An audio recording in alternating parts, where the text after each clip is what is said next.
बिस्मिल्लाहिर्रहमानिर्रहीम। हमारा आज का जो लेक्चर है ये चैप्टर नंबर 6 जो फ्लूइड डायनेमिक्स हैं, इसके अंदर से हमने शॉर्ट क्वेश्चन आंसर के साथ साथ जो इम्पोर्टेंट बात की थी कि इसके न्यूमेरिकल्स बहुत इम्पोर्टेंट हैं, क्योंकि पेपर की स्कीम के मुताबिक इसके न्यूमेरिकल्स में से एक न्यूमेरिकल इंशाल्लाह लाजमी आएगा। अच्छा, मैंने क्या किया है, मैंने इसके न्यूमेरिकल्स को 2 लेक्चर में कन्वर्ट कर दिया है। तो इन टोटल 6 न्यूमेरिकल हैं। तो पहले 3 न्यूमेरिकल आज मैं आपको समझाऊंगा। और अगर आपने मेरा पिछला लेक्चर देखा हो तो मैंने न्यूमेरिकल को बड़ी इंपॉर्टेंस दी और ये भी कहा कि न्यूमेरिकल जो बच्चा सीख लेता है उसके लिए एंट्री टेस्ट के अंदर बैठना बड़ा आसान हो जाता है, क्योंकि इसके अंदर बहुत कॉन्सेप्ट होता है। तो हम कोशिश करेंगे आज के न्यूमेरिकल समझने के साथ साथ पेपर में कैसे न्यूमेरिकल को सॉल्व किया जाता है, पूरा कैसे लिखा जाता है, ये भी साथ होगा। और साथ में कॉन्सेप्ट पॉइंट ऑफ व्यू से इसके अंदर MCQs हैं, या इसके अंदर जो आपके पास कॉन्सेप्ट पॉइंट के ऑफ व्यू से जो इम्पोर्टेंट बात होगी उसको ज़रा इसके कॉन्सेप्ट की तरफ जाने की कोशिश करेंगे, तो हमारे पास जो है न्यूमेरिकल का फ़ायदा हमें नज़र आएगा। तो चलते हैं जी। सबसे पहले जो आपका फर्स्ट न्यूमेरिकल है वो है 6.1। मैं इस जो न्यूमेरिकल है इसकी स्टेटमेंट भी आपको पढ़ के सिखाता हूँ, बताता हूँ, और फिर साथ में इसके सॉल्यूशन की तरफ चलते हैं जी। इसकी जो स्टेटमेंट है ये 6.1, इसको न्यूमेरिकल को हमेशा जब भी सॉल्व करें तो इसमें इंपॉर्टेंट चीज़ इसका स्ट्रक्चर होता है, बड़ा इंपॉर्टेंट होता है।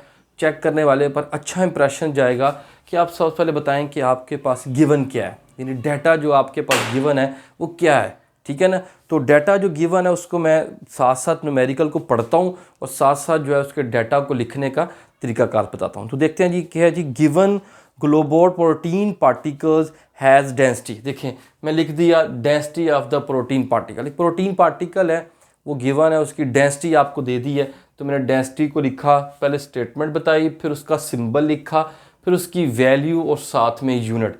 यानी ये एक स्ट्रक्चर है। जब न्यूमेरिकल को भी जब सॉल्व किया जाए जब भी, तो उस वक्त हमेशा एक स्ट्रक्चर को जो है ना वो आप फॉलो करें। फिर उसके बाद लिखा हुआ है it falls through a pure water, यानी उसको हम किसी प्योर वाटर में से गुजारें, लाइक दिस। ये हमारे पास कोई एक जो है ना कहते हैं डक्ट है, इस डक्ट में से वो प्रोटीन पार्टिकल गुजर रहा है, तो ये इसके अंदर क्या है, ये वाटर फिल किया हुआ है। ये वो प्रोटीन पार्टिकल है जो हमारे इस वाटर में से क्या कर रहा है, वो फ्लो करके फॉल करके नीचे आ रहा है। तो ये पानी जो है, वाटर जो है, इसकी कोफिशिएंट ऑफ विस्कोसिटी से दी है 8 × 4 न्यूटन सेकंड पर मीटर स्क्वायर। ये आपके पास जो है क्या कहते हैं, इस फ्लूइड में से जो गुजर रहा है प्रोटीन पार्टिकल, उसकी आपको कोफिशिएंट ऑफ विस्कोसिटी जो है ना वो गिवन है विद अ टर्मिनल वेलोसिटी। और जिस टर्मिनल वेलोसिटी के साथ ये आ रहा है, इसका मतलब है इसने टर्मिनल वेलोसिटी अटेन कर ली हुई है। कुछ डिस्टेंस ट्रेवल करने के बाद जब यहाँ पहुँचा तो टर्मिनल वेलोसिटी इसने अटेन कर ली है। टर्मिनल वेलोसिटी के लिए आप काइंडली मेरा लेक्चर देखें। इस चैप्टर के अंदर टर्मिनल वेलोसिटी मैंने बहुत डिटेल में और बहुत कॉन्सेप्ट के साथ समझाया है, तो आप पहले इसको देखेंगे तो ये जो है ना कॉन्सेप्ट या ये जो न्यूमेरिकल है इसको सॉल्व करना आपके लिए बड़ा आसान हो जाएगा। तो टर्मिनल वेलोसिटी जो गिवन है 3 cm/h। तो हमने सीखा था कि हमने कहीं पर भी SI यूनिट के अलावा जो यूनिट्स हैं उसको यूज़ नहीं करना कैलकुलेशन के लिए। तो मैंने क्या किया, सेंटीमीटर और आर को जो है मीटर और सेकंड के अंदर कन्वर्ट कर लिया। मीटर के लिए 10⁻² से मल्टीप्लाई किया सेंटीमीटर को, और आर्स के लिए 3600 सेकंड बनाने के लिए उसको 3600 से मल्टीप्लाई किया। तो इसको सॉल्व किया कैलकुलेटर पर, तो 8.3 10⁻6 मीटर पर सेकंड आपको क्या आ गई, टर्मिनल वेलोसिटी आ गई। फिर उसने कहा find the radius of the particle. तो रेडियस ऑफ द पार्टिकल हमने क्या करना है, वो कैलकुलेट करना। मीन्स कि ये जो पार्टिकल आ रहा है ये कितने रेडियस का पार्टिकल जो है आपके पास यहाँ पे आया है, हमने इसका रेडियस जो है उसको कैलकुलेट करना है। अच्छा, अब चलते हैं जी कि हम टर्मिनल वेलोसिटी, क्योंकि डायरेक्टली टर्मिनल वेलोसिटी के एक्सप्रेशन के अंदर से हम रेडियस को जो है वो निकाल सकते हैं। आपको याद होगा कि टर्मिनल वेलोसिटी के 2 एक्सप्रेशन पढ़े थे, एक था mg/6π/r। एक तो ये रिलेशन आपके पास था और एक ये रिलेशन है Vt = 2 ρg r²/9 था। देखिए ये भी वही फार्मूला है, ये भी टर्मिनल वेलोसिटी का, ये भी टर्मिनल वेलोसिटी का। लेकिन हमने ये फार्मूला ही क्यों यूज़ किया, इसके लिए आप चले जाए गिवन डाटा की तरफ। देखें इस डाटा के अंदर हमारे पास जो पार्टिकल है उसका मैस गिवन नहीं है। देखें यहाँ पर हमारे पास मैस रिक्वायर था। इस मतलब है अगर मैं इस फार्मूला को लेके चलूँगा तो मुझे मैस निकालना मेरे लिए क्या होगा, मुश्किल होगा। तो मैं इस डाटा की तरफ नहीं जाऊँगा, तो फिर मैं ऐसी इक्वेशन को लूँगा जिसमें ऐसे पैरामीटर्स हों जो सारे के सारे हमें क्या हो, वो गिवन हो। तो देखिएगा डेंसिटी भी हमें गिवन है, जी कांस्टेंट है गिवन, रेडियस हमने कैलकुलेट करना है, ये कोफिशिएंट ऑफ विस्कोसिटी हमें गिवन है, टर्मिनल वेलोसिटी में गिवन है। इस मतलब मैं इस इक्वेशन को यूज़ करूंगा और इसको रीअरेंज करके इसमें से रेडियस की वैल्यू को जो क्या करूंगा, सेपरेट आउट करूंगा। यहाँ पे दोनों तरफ अंडर रूट लिया तो फिर यहाँ पे आर सेपरेट हो गया। अब जो पैरामीटर्स आ गए हैं सारे के सारे पैरामीटर्स आपको डाटा में गिवन है। तो क्या होगा 9 ईटा वी टी ओवर 2 रो जी, ये मैंने सबकी वैल्यूज पुट की हैं और कैलकुलेटर पर मैंने इसकी वैल्यू जब कैलकुलेट की तो आपस आंसर क्या है 1.56 10⁻⁻6 मीटर। यानी ये जिस रेडियस का ये आ रहा होगा वो कितनी वैल्यू होगी 1.56 10⁻⁻6 मीटर। ये कैलकुलेटर पर आपने खुद अपने हाथ से सॉल्व करके देखना है, ठीक है। बाज़ बच्चों को ये कैलकुलेटर भी यूज़ नहीं करना आ रहा था, इसलिए काइंडली ये सारा कुछ आप करके एक स्टेप वो भी सॉल्व कर सकते हैं। यानी ऊपर वाले को अलग मल्टीप्लाई कर लें, नीचे वाले को अलग मल्टीप्लाई करके देन अंडर रूट ले लें, तो ये भी कर सकते हैं। अगर आप डायरेक्ट आप कर सकते हैं तो भी कोई इशू नहीं होता। कोशिश करनी चाहिए कि न्यूमेरिकल करते हुए कंप्लीट स्टेप्स के साथ आप चलें तो आपको अच्छा रिजल्ट मिलता है जी। तो ये हुआ जी पहला जो बहुत ही इंपॉर्टेंट जो है वो न्यूमेरिकल है। अब चलते हैं सेकंड न्यूमेरिकल की तरफ। सेकंड न्यूमेरिकल के लिए आप इसके साथ लिख सकते हैं कि ये एंट्री टेस्ट के लिए बड़ा ही इम्पोर्टेंट कॉन्सेप्ट है। एंट्री टेस्ट के लिए इसको आप अच्छे तरीके से जो है ना क्या लेते हैं वो ज़रा देखिएगा। देखिए मैं इसकी स्टेटमेंट पहले समझाता हूँ आपको, स्टेटमेंट से डाटा लिखते हैं और फिर इसके सोल्यूशन की तरफ चलते हैं जी। पहला है जी आपके पास वट फ्लोज थ्रू अ होज, यानी वाटर फ्लोज थ्रू अ होज। ये वाटर लिखा हुआ है, वाटर फ्लोज थ्रू अ होज, यानी होज एक पाइप है जिसमें से पानी जो है ना फ्लो आउट हो रहा है। Whose internal diameter is 1 centimetre. देखें जी ये डायमीटर ऑफ होज लिखा मैंने कितना जी 1 सेंटीमीटर है। फ़ौरन से इसको मैंने किस में कन्वर्ट कर दिया, मीटर के। ऐसा यूनिट के अंदर आपने लाजमी इसको कन्वर्ट कर दिया। फिर उसके बाद बताया जनाब कि क्या है जी, at a speed of 1 meter पर सेकेंड, जिस स्पीड के साथ ये पानी इस जगह से इस होज में से गुजर रहा है उसकी स्पीड कितनी है 1 मीटर पर सेकेंड। फिर उसके बाद लिखा है जी what should be the diameter of the nozzle if the water is to be merge at 21 meter पर सेकेंड। अब एक नोजल है लाइक दिस, ये आपके पास जो है ये पाइप आ रहा था, पानी का पाइप है सपोज ऐसे, इसको आपने यहाँ किसी हाइट पर उठाकर और इसके आगे आपने बना दी एक नोजल, ठीक है ना।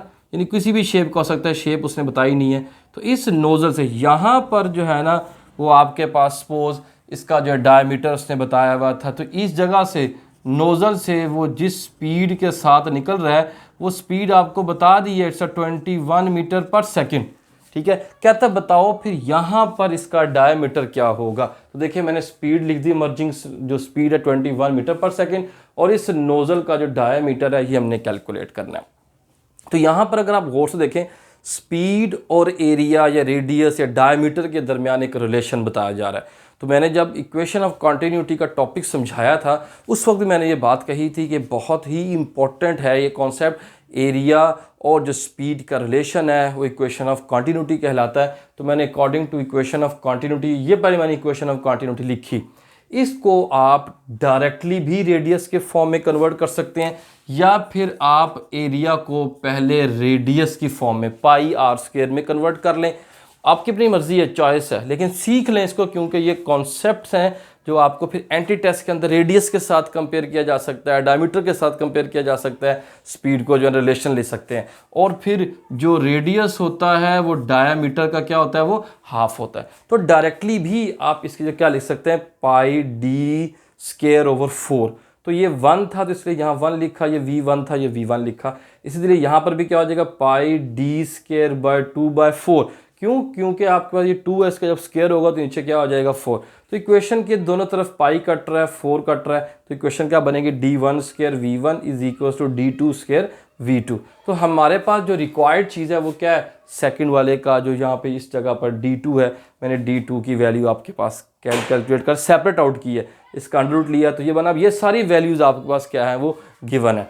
तो फिर क्या हो जाएगा D1 का स्क्वायर V1 ओवर V2, क्या सारी वैल्यूज़ हमारे पास डाटा में गिवन है, हमने वैल्यूज़ पुट करनी है और हमारे पास क्या आ जाना है, वो आंसर आ जाना है। ये रिलेशन जो मैंने एंटी टेस्ट के पॉइंट ऑफ व्यू से बात की है, आप याद रखिएगा कि एरिया का स्पीड के साथ जो है वो क्या है जी, इन्वर्स रिलेशन है। इसी तरीके से आप इसको डायामीटर के स्क्वायर के साथ भी और रेडियस के स्क्वायर के साथ भी रिलेट कर सकते हैं। तो ये इस तरीके से इसके जो है क्या लेते हैं, जो एंटी टेस्ट में क्वेश्चन आते हैं वो इनके साथ direct relation, inverse relation, square के, रेशो के, तो ये बड़ा इंपॉर्टेंट रिलेशन है, इसको जो है ना आपने जहन में रखना है।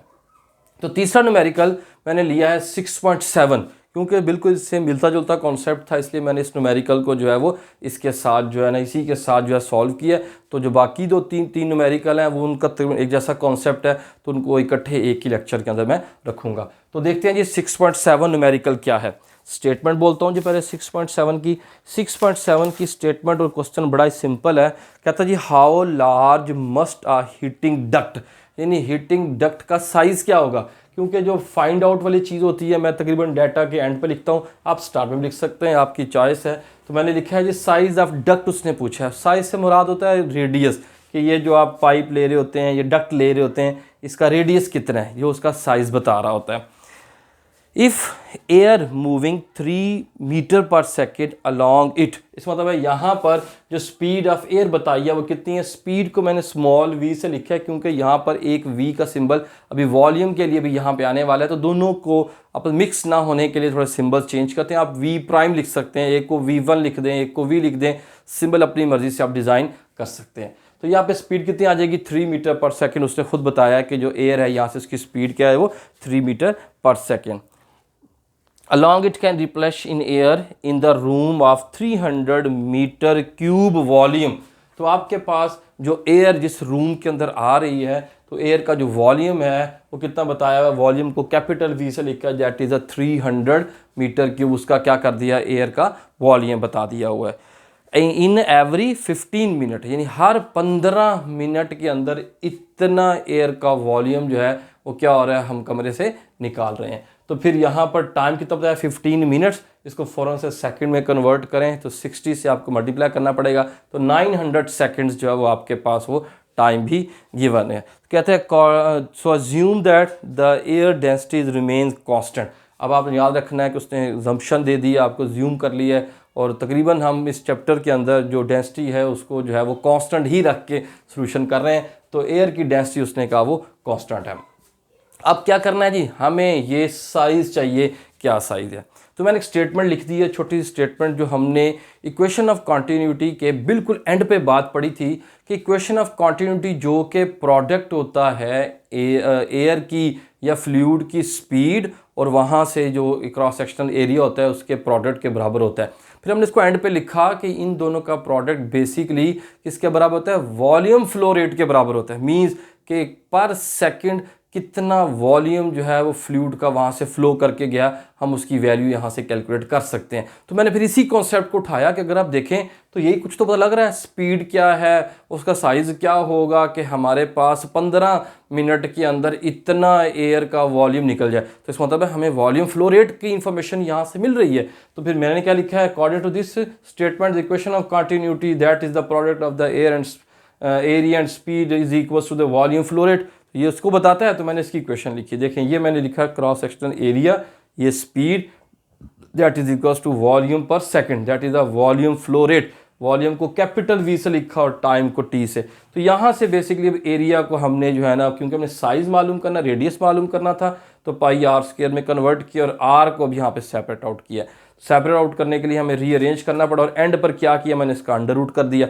अब ये सारा डाटा हमारे पास मौजूद है, वॉल्यूम 300, पाई 3.14, स्पीड वो गिवन है 3 और टाइम कितना है 900। तो आपने 10 वैल्यूज़ पुट करनी है और वैल्यूज़ पुट करने के बाद जब कैलकुलेटर पे आंसर निकालेंगे तो 18.8 10⁻² मीटर आ रहा है। तो आपकी बुक में इसका आंसर 19 सेंटीमीटर है।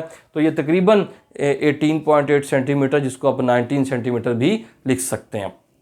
अब याद रखिएगा ये वाला जो क्वेश्चन 6.7 है, ये आपके पेपर का जो शॉर्ट क्वेश्चन आंसर का सेक्शन होता है उस सेक्शन के अंदर ये as a short question answer भी आ सकता है। बड़ा सिंपल सा है, इसलिए आप इसकी प्रैक्टिस इसलिए भी करें कि न्यूमेरिकल में भी आ सकता है और जो चैप्टर के शॉर्ट क्वेश्चन आंसर का सेक्शन है वहाँ पर भी हम इसको सॉल्व कर सकते हैं। किसी किस्म का इशू कोई क्वेश्चन होगा तो कमेंट सेक्शन में आप इसके बारे में क्वेश्चन कर सकते हैं। Thank you very much.